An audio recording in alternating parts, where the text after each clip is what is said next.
Hello, class. I appreciate you for being flexible.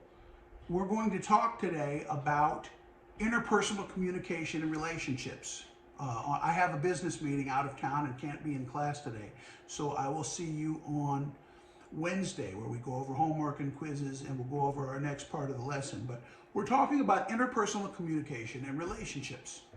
And um, here we go. This isn't working as well as I thought it would. Here we go. Interpersonal communication and relationships are formed whenever reciprocal message processing occurs. What does that mean?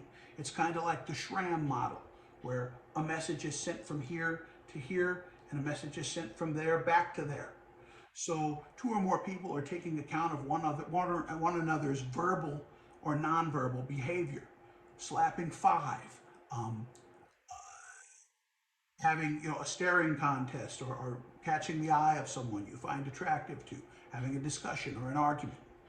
Interpersonal communication is reciprocal information processing that is the means through which a relationship of all types are initiated, develop, grow, and sometimes deteriorate. So interpersonal communication is really the basis for the relationship you have with someone. Now, as a relationship develops, a mutual influence occurs as we adopt or create joint or relational communication rules.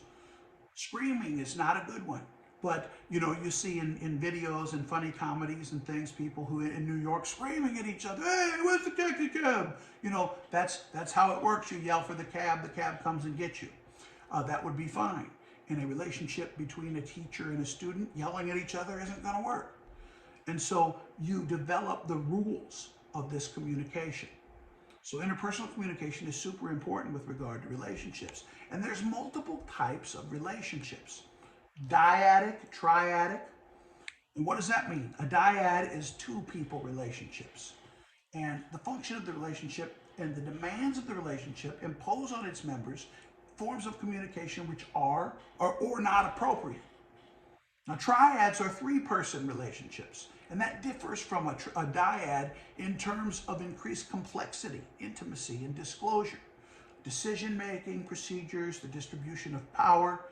A dyad and a triad are very different. You've got types of relationships like a task and a social relationship. A task relationship, it has the explicit purpose of coordinating to achieve a goal that an individual could not do on their own. A social relationship really seeks to fulfill less explicit social goals, such as diversion, intimacy, or companionship. People are trying to achieve, they want to have fun, so they find someone they can play tennis with. They want to date someone because they want a companion. That's a social relationship. A task relationship might be two partners who are police officers or people who work on a project together. Now, there are other types of relationships, short and long term.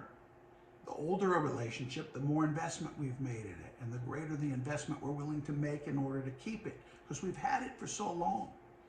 Short term relationships have little history, they're generally fewer personal consequences if we keep or if we let them go. And should the relationship not progress, it doesn't hurt as bad because there's just not as much information or investment put into it. Now, there's casual and intimate relationships. Relationships between non-intimates are characterized by impersonal and ritualized communication patterns. In more intimate relationships, individuals might disclose some of their private concerns about life, death, illness, their feelings about other people or themselves. Some research on self-disclosure has found that disclosure increases intimacy. If I tell you something about me and you tell me something about you, we've now moved to another level. It increases when it's rewarded. So if I share something and people like it and respond, then I'll tell you more. If we need to reduce uncertainty in a relationship, you share some things about yourself, things you've been through so that you can relate. It's normally reciprocated. I'll tell you about a time I did this, and then you tell about a time you did that. And that's how we're forming bonds around those similarities. Disclosure is regulated by rules of appropriateness. We don't care about certain things and shouldn't hear about some things. Some things are just inappropriate. Attraction is related to positive disclosure, but not to negative disclosure. If I tell you I'm a multimillionaire, or I tell you, you know what, I am good at some certain thing, or I tell you something that makes me seem like a good person, then you might be more attracted to me than if I say, you know, I pick my nose and eat the boogers. Nobody likes that. It's gross. And so there's a football player named Chase Daniel at Mizzou who was really a great football player, still in the pros, but they have a picture of him on the sideline picking his nose and looking around, and then he eats it. I think that probably hurt his dating prospects while he was at Mizzou. Those are the kinds of things you don't disclose.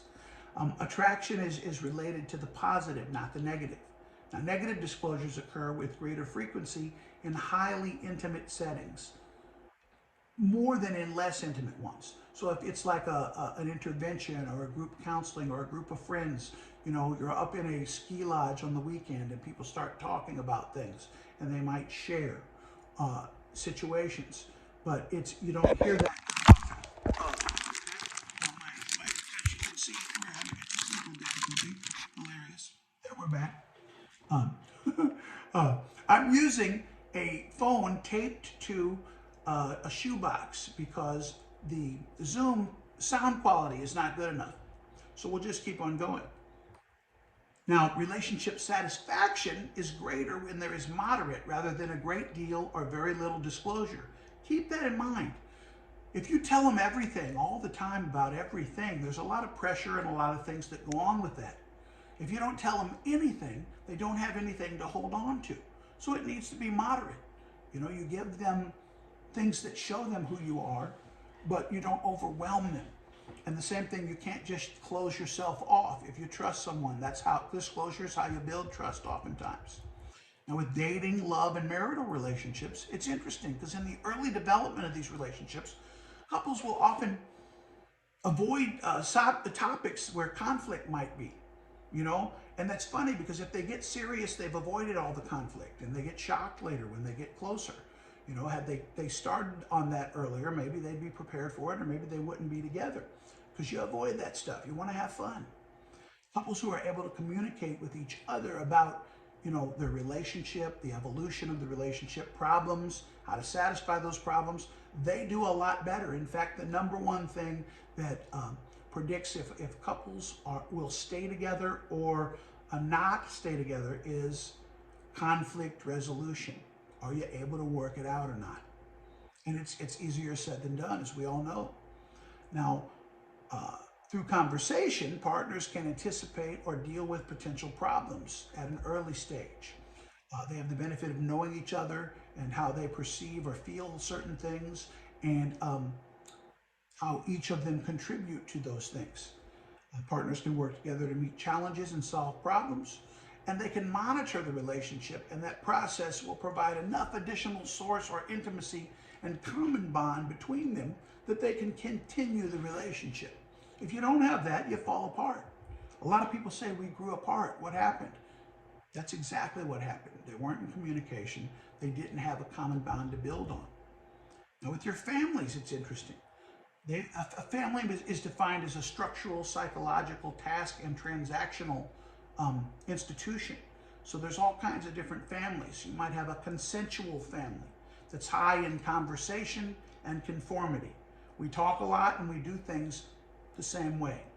You may have a pluralistic family that's high in conversation but low in conformity. You guys talk a lot, but you're going your own ways and doing different things, different hobbies, different beliefs. There's protective families, low in conversation and high conformity. And then there's a laissez-faire family, which is low in conversation and conformity. Everybody's doing kind of a free-for-all. You might have a brother or sister you don't hardly know. They live in a different state. They go do things you really never talk to them much. And all of these are okay. They're all families, but some of them have different characteristics. Now, this is important in relationships. There are stages we all go through: initiating, experimenting, intensifying, integrating, and bonding. Initiating is interesting. Social initiation or encounter. Two or more people take note of and adjust to one another's behavior. Hello, how you doing? I've seen you in class. I was wondering if maybe you want to go to the park and grab a cup of coffee or a Coke. You know, you're trying to you're noticing each other, and you might say, okay, let's reach out and initiate contact for a relationship. Stage two, experimenting. It picks up shortly after the initial encounter, and as participants are exploring potentials of the other person and the possibility of, maybe a further relationship. You gather information about the other person, their style, their motives, their interests and values, and that might work in dating or friendship or business partnering, anything. You're going, okay, now I want to find out a little bit more about those people, and do I want to keep knowing those people? Stage three is intensifying. Participants have arrived at a decision when they may or may not verbalize, and they wish the relationship to continue. We like each other, we want to keep this going. As the relationship progresses, they acquire a good deal of knowledge about each other, and at the same time create several joint rules based on language, characteristics, or relational rules. Hey, we meet Wednesdays for coffee in the park. We shoot basketball or play pickleball after a class. We like to go dancing, salsa dancing in the city. Whatever it is, you have rituals, and you've now said, hey, we're sharing things. Stage four is even more sharing. It's called integrating. Some formal symbolic acknowledgement binding the individuals to one another is often common. And stage five is bonding. People announce to the world that they are committed to each other. Now, in this class, we always go through, and the class dictates the answer. And I'd like for you, if you've watched this, to send me an email that tells me where you think it belongs. Kissing. In a dating relationship, is kissing initiating, experimenting, intensifying, integrating, or bonding? At what stage in the relationship does that occur? And there's no right or wrong answer. We'll go with what the class says, because I have an answer which I think is correct, and there's an answer the book would say which is correct, but it's been different in different classes. So if you've watched this, that'll be one way I tell if you watched it or not, because you sent me the email with your answer. Now, relationships keep on going. It doesn't just stop there. You grow together or you come apart. So stage six is differentiating. People inevitably grow and develop, and they create pressure for change on each other and the relationship, as well as, the purpose of the relationship itself, not just each other, but, are we going to stay together? What are we going to do? I don't like you throwing your socks on the floor. I don't like it when it's hot, and you like it when it's cold. As a consequence, a need for redefining some of the rules might happen. While we used to do that in college, that's not okay now that we're married. Or, it used to be funny and cool when we did this, but right now, it's kind of cringeworthy. So you have to decide those together. Stage seven is circumscribing. People may begin to more and more go their own way, both physically and, symbolically. Stage eight is stagnating. You cease to progress. People may avoid talking about anything because they believe all conversations might lead to a fight or a disagreement. Stage nine, avoiding. Participants do everything they can to be apart from each other. Not a good sign with regard to a close relationship. And then, of course, stage 10, terminating. Physical separation, the dissolution of any legal or contractual obligations. Now, you don't go through all 10 stages all the time. You might bond, and you might differentiate and circumscribe and stagnate and start back over again. That's the great thing about relationships. Until you get to termination, you can still keep going. There's all kinds of possibilities for you. Now, the relationships are complex, and it can be unpredictable. It doesn't always have to move through all the stages, and it might move them in different order.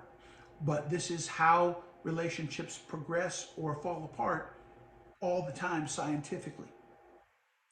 Now, you've got supportive and defensive climates, and the orientations of the people in the relationships and their patterns of communicating with one another can create a climate of communication.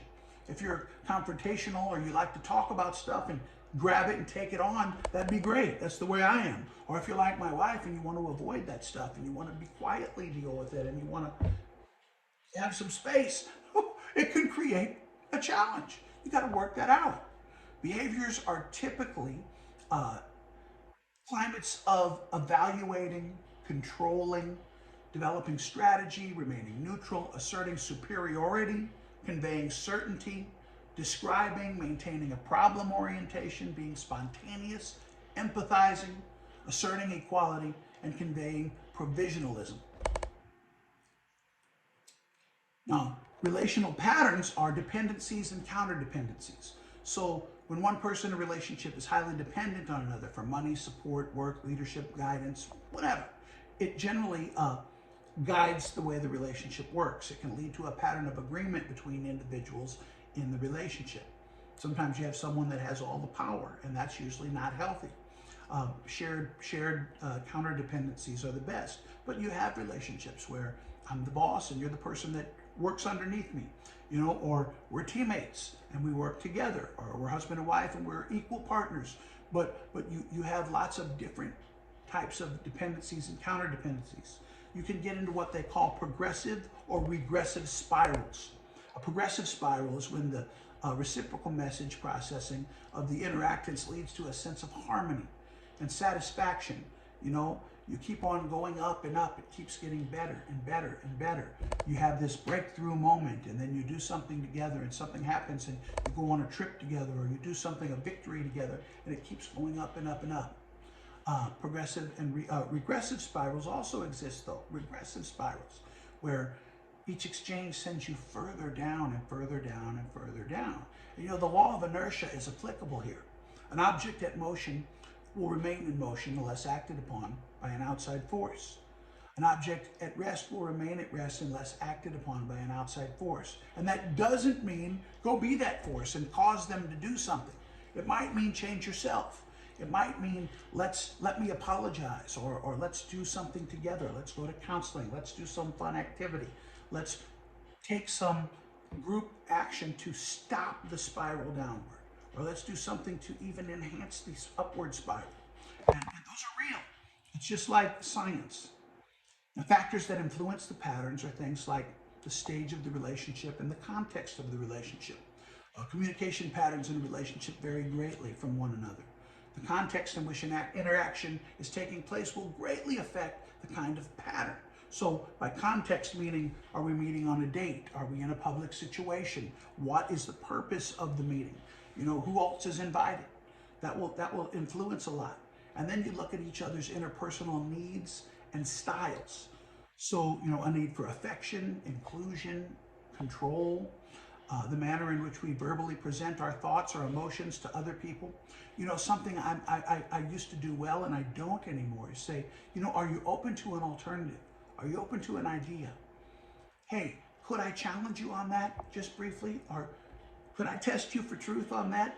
Could I ask you a question or two? People are usually real cool with that.